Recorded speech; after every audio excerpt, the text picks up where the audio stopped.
Hello everyone, and you're welcome. In case you're trying to learn Fusion in DaVinci Resolve, I'm going to do a small deep dive into Fusion, and let's just jump into Fusion, and I'll promise you Fusion is not as scary as you think it is. So grab your drink, grab your coffee, and let's jump into Fusion.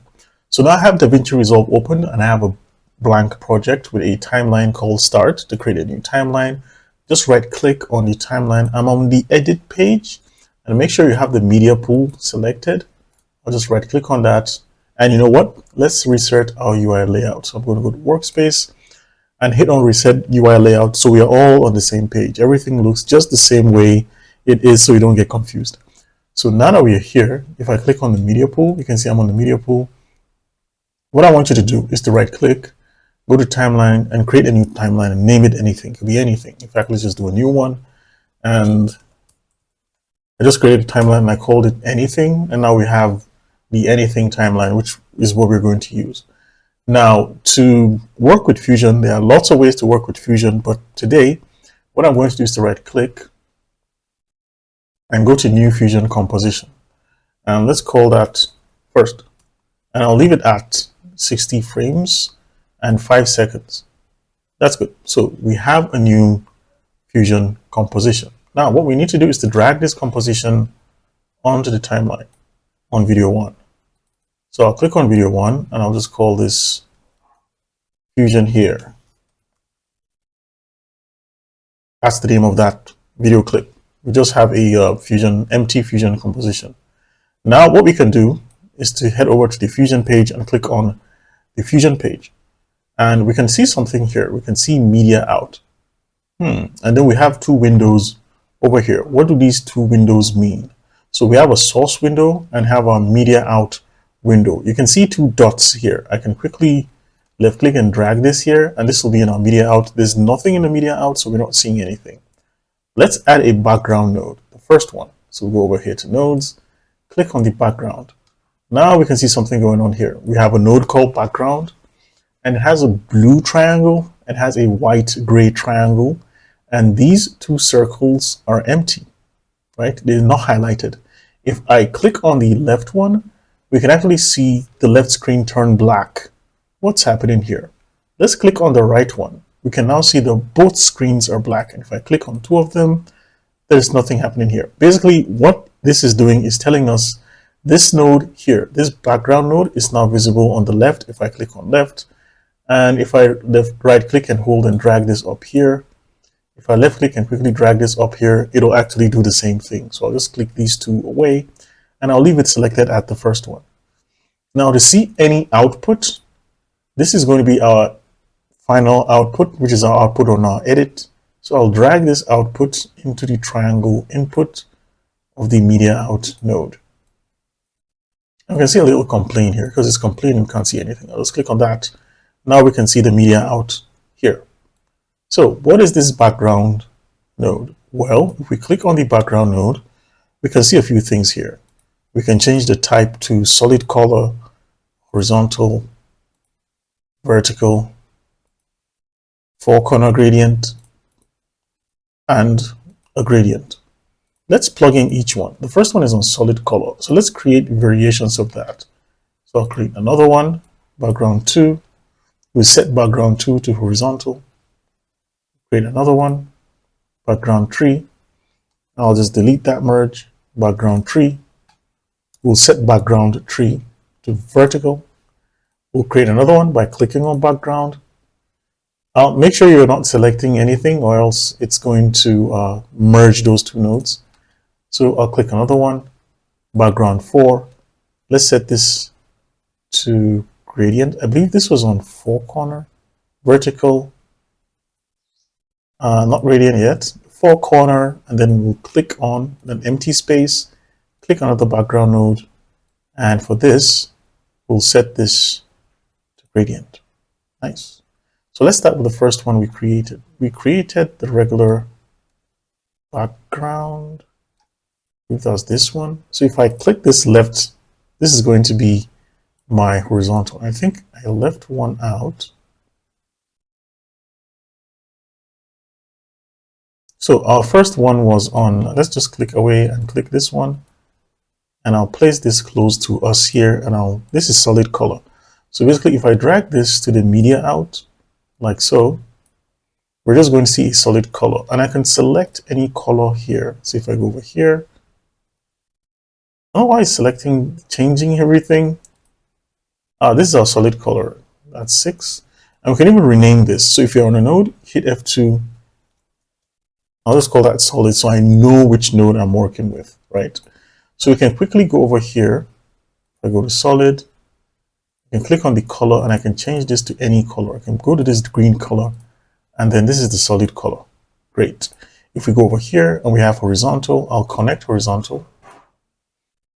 And we can see it has a left and right option. I can even use the sliders to drag this from the left. And then for the right, I'll just drag the green like that. And you can see we have this greenish, bluish color here. I'll drag down the alpha like so we can see through. So let's go to the next one. We have gradient here. If I drag gradient, it's going to practically do what solid is doing, but this time around we can change the gradient type. So here where we have black, I'll click on this and change this to something super greenish. So we have a gradient from green to white. I can click on the last one, go over here and pick a color like so we can see that gradient. And here we can drag this out, go over here, and this is vertical, so it's going to do the opposite but from top to bottom in case you just want to do something as simple as that. So I'll go over here and select any other color like that and hit OK. And then we have this gradient over here like that. And this is going to be our 4 corner. Let's click on 4 corner. So 4 corner is going to create colors on the 1, 2, 3, 4 corner sides of your node. So if I hit the left dot here, it's going to show on the left viewer. And what we can do is to go to our background node and change the color. So we have a color for top left, then we have a color for top right, then we have one for bottom left,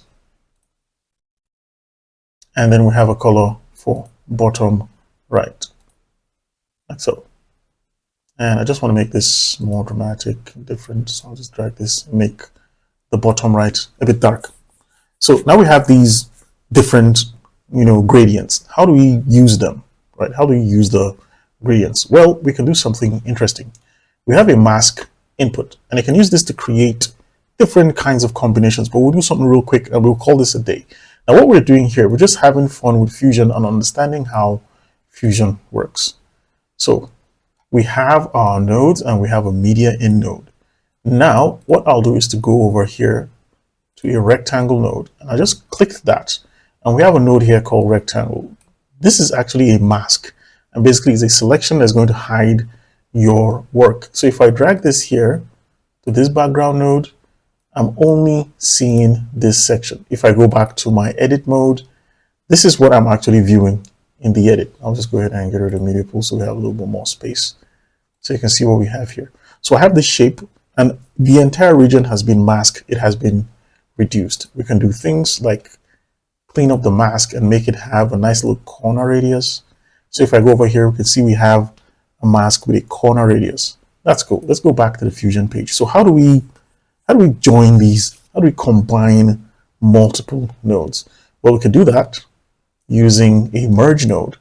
So if I go over here to merge, I'll click on the merge node, and here this yellow, that's the background. So I'll drag this output of the background 5 into the background of the merge node, and then I have one foreground here, and I'll drag this color here into the foreground like so, and then I'll take the output and blend that into the merge node.